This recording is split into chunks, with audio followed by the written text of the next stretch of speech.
আমরা কুড়িগ্রামে যাব, ট্রেনে উঠছি।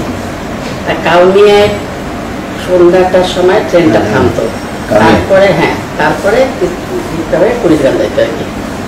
তা সন্ধ্যা পার হয়ে গেছে, 4:30-5টা বাজে। আমি একটা পানালাকে বলছি, ভাই ইয়া ছাড়ে না কেন ট্রেন খান, তখন বোধহয় 4টা মতন বাজে। পানালাকে শোনেন, আমাকে তো সে পানালা চেনে নাই, তারপরে বলতে শোনেন 4:30টার সময় শরীফের গান আছে, শরীফের নিয়ে গানটা শুনিয়ে গাছ ট্রেন।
বাংলাদেশে ভাওয়াইয়া গানের শিল্পীর প্রথম সারিতে তার নাম উচ্চারিত হয়।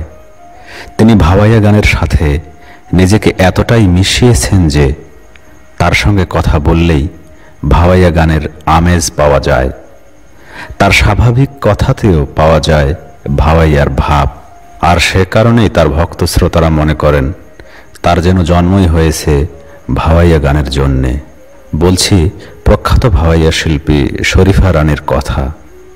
ভাওয়াইয়া সঙ্গীত সাম্রাজ্যের রানী শরীফা রানীকে নিয়ে আজকের আয়োজন। আব্বাসুদ্দিনের পর যে সকল শিল্পী আরোহণ করেছে তার মধ্যে কসিমউদ্দিন, শরীফা রানী, আরো অনেকে, আশরাফুজ্জামান, আরো অনেক ভালো ভালো গুণী শিল্পী সেই সময় এসেছিলেন। শরীফা রানী সেই 60 দশকের একজন আলোড়নকারী ভাওয়াইয়া শিল্পী। আজ আমরা তার বাসায় এসেছি। আমার সঙ্গে আছেন ভাওয়াইয়ার যুবরাজ কসিমউদ্দিনের বড় সন্তান গুলজার হোসেন। প্রখ্যাত ভাওয়াইয়া শিল্পী শরীফা রানীর জন্ম 1950 সালের 9 জুন। দাদার বাড়ি কুড়িগ্রাম সদরের কুমোরপুরে। রংপুরের মুন্সিপাড়ায় বড় হয়েছেন। লেখাপড়ার শুরু মুন্সিপাড়া সরকারি বালিকা বিদ্যালয়ে। 1966 সালে এসএসসি পাশের পর কারমাইকেল কলেজ থেকে উচ্চ মাধ্যমিক পাশ করেন 1968 সালে। এরপর রাজশাহী বিশ্ববিদ্যালয় থেকে বাংলায় বিএ অনার্স এবং ঢাকা বিশ্ববিদ্যালয় থেকে মাস্টার্স করেছেন। শরীফা আপা আমার আব্বাকে চাচা বলে সম্বোধন করতো, সেই হিসেবে আমি ওনাকে আপা বলতেছি। তৎকালে যখন আমার আব্বা জীবিত ছিলেন, যখন ভাওয়াইয়া বলতে শরীফা রানী, বেগম সুরাইয়া, নাদিরা বেগম, রোকসানা আফরোজ, দীপ্তা, হ্যাঁ, তো সে সময় আমাদের রেডিও ছিল না। আমার আব্বা খুব গরিব মানুষ, সেটা সবাই জানি। তখন রংপুর রেডিও স্টেশন হয়নি, রাজশাহী বেতারে আব্বা ঢাকার পরে রাজশাহী বেতার হলো, রাজশাহী বেতারে আসতো। আমার খুব শখ ছিল রেডিও। আমাকে সন্তুষ্ট করার জন্য উনি অনেক কষ্ট করে একটা রেডিও কিনে নিয়ে এসেছিলেন। রেডিওটা সবসময় আমার দখলে থাকতো। কিন্তু যেদিন শরীফা রানীর প্রোগ্রাম থাকতো সেই দিন আমার আব্বা আগেই বলে দিতেন, তো বাবা আজকে শরীফা রানীর প্রোগ্রাম আছে, শুনতে হবে। এবং 1-2 করে রেডিওর সামনে ভিড় জমে যেত।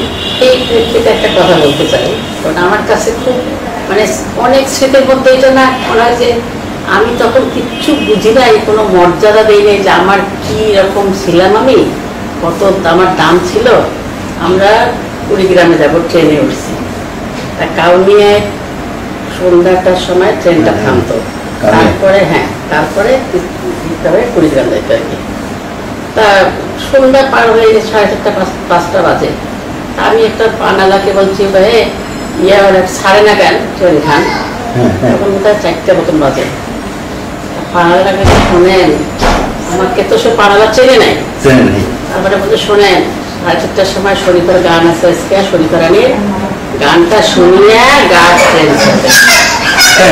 তারপর আমার খালি মনে হলো যে আল্লাহ, আমি আমার কি এই রকমের মান, আমার তখন আমি এই কথাটা কিন্তু কোনোদিনও ভুলি না।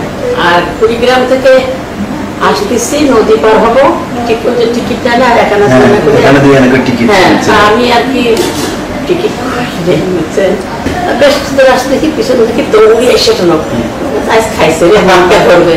আমি দেখা একটা রংপুরি কথা ছাড়া আমি কোনো জায়গায় একখানে রংপুরেরও পাইলে বা কুড়িগ্রাম পাইলে আমি কিন্তু এই আমার শিকড়ের ইয়েটা ভুলি না। আমি কে যাই আমাকে ধরে আসতেছে, আমি পয়সা দিই নেই। এটাকে শোনো, তোমার কাছে আমরা পয়সা নিলাম নেই, তোমরা আমার এই নদীর মাঝিগুলা নিয়ে একটা গান করেন রেডিও। আমার কেন এই কথাটা করার জন্য আমরা দৌড়ে আসবো। এই দুইটা মানে আমার কাছে মানে আসলে আসলে আমি এটা অনেক বড় পাওয়া। আমার দরকার নাই তো অ্যাওয়ার্ড পাওয়া, আমার অ্যাওয়ার্ড পাওয়া দরকার নাই। ছোটবেলা থেকে গানের প্রতি ছিল ঝোঁক। তার পিতা আলহাজ আব্দুল গনি ছিলেন একজন সঙ্গীত পৃষ্ঠপোষক। তারই সহযোগিতায় তিনি গান শেখেন। শৈশবে স্কুলের বার্ষিক ক্রীড়া ও সাংস্কৃতিক অনুষ্ঠানে গান গেয়ে সুনাম অর্জন করেন। এরপর পড়ালেখার ফাঁকে ফাঁকে গান গাওয়া সাধনা হিসেবে বেছে নিয়েছিলেন রংপুরের ভাওয়াইয়াকে।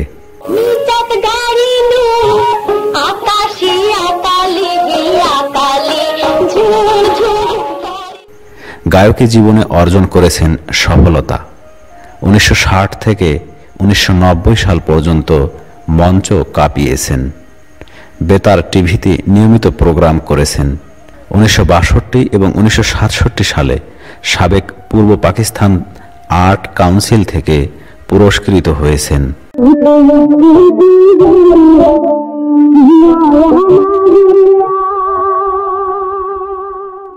ভাওয়াইয়া শিল্পী শরীফা রানী প্রসঙ্গে 2005 সালের সেপ্টেম্বরে প্রকাশিত পঞ্চডালের পারিজাত গ্রন্থের 119 নম্বর পৃষ্ঠায় ভাওয়াইয়ার রানী নামক প্রবন্ধে ইতিহাস গবেষক শাহ আব্দুল মজিদ বুলু লিখেছেন, ভাওয়াইয়া গানের অপ্রতিদ্বন্দ্বী গুরু KSM আশরাফুজ্জামান সাজু ভাইয়ের হাতে গড়া প্রথিতযশা শিল্পী শরীফা রানী, মা শাহেদা বেগম এবং পিতা আলহাজ আব্দুল গনি।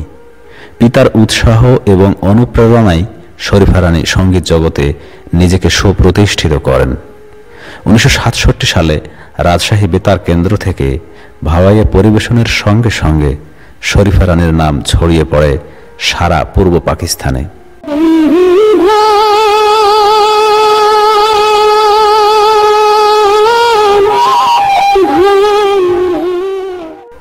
তার কণ্ঠে মনমাতানো ভাওয়াইয়া গান শুনে বাংলার গ্রামগঞ্জের অসংখ্য মানুষ তার ভক্ত হয়ে যায়।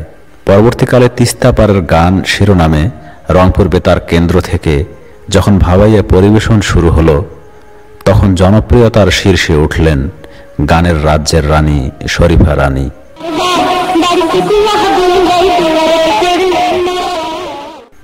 এরপর আর পেছন ফিরে তাকাননি তিনি।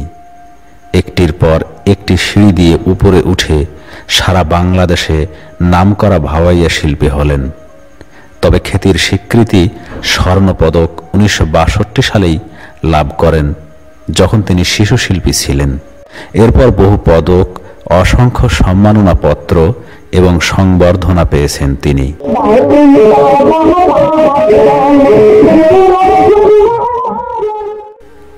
একই প্রবন্ধে শাহ আব্দুল মজিদ বুলু আরও লিখেছেন, শৈশবকাল থেকে গানের প্রতি অনুরাগী হলেও তিনি একজন শিক্ষানুরাগী নারী। তাই সঙ্গীত সাধনার পাশাপাশি সমানভাবে লেখাপড়াও চালিয়ে গেছেন। রাজশাহী বিশ্ববিদ্যালয় থেকে বাংলা ভাষা ও সাহিত্যে অনার্স পাশের পর তিনি ঢাকা বিশ্ববিদ্যালয় থেকে মাস্টার্স করেন। তিনি ব্যক্তিগত জীবনে 2 পুত্র ও 1 কন্যার জননী।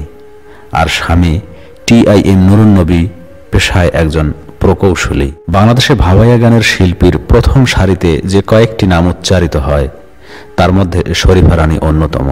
তিনি ভাওয়াইয়া গানের সাথে নিজেকে এতটাই মিশিয়েছেন যে তার সঙ্গে কথা বললে শুধু ভাওয়াইয়া গানের আমেজ পাওয়া যায়, তার স্বাভাবিক কথাতেও পাওয়া যায় ভাওয়াইয়ার ভাব। আর তাই মনে হয় তার জন্মই হয়েছে ভাওয়াইয়া গানের জন্যে। ভাওয়াইয়া গানের জনপ্রিয় শিল্পী শরীফা রানী 8 বছর ধরে ডায়ালাইসিস নেওয়ার পর 2023 সালের 27 এপ্রিল চলে যান না ফেরার দেশে। মৃত্যুকালে তার বয়স হয়েছিল 73 বছর। তিনি দীর্ঘদিন থেকে কিডনি রোগে ভুগছিলেন। বাংলাদেশের ভাওয়াইয়া গানের নন্দিত শিল্পী শরীফা রানীর প্রতি বিনম্র শ্রদ্ধা।